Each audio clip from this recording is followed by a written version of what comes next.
danna subscription kuma sai ka danna alamar kararrawa domin samun sabbin shirye-shiryenmu idan mun daura. Maraba da zuwa. Inda ya faru a gidan fursunan Kuje, wannan abin kunya ne ga Najeriya, kasar mu, babbar kasa cikin Afirka. A ce duk ayi abin da aka yi din nan gaba daya a wanye lafiya dan ta'adda su tafi. Wannan ba daidai bane. Duk wanda ya mutu inda yana da asalin imani, dan sanda ne ko soja, wurin kare Najeriya ya mutu shahidi, to don me za a ji tsoro?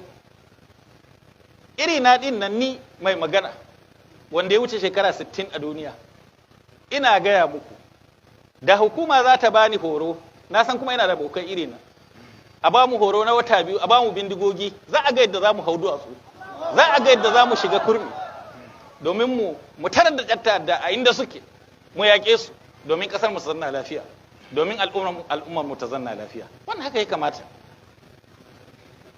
Allahu akbar, Allahu akbar. La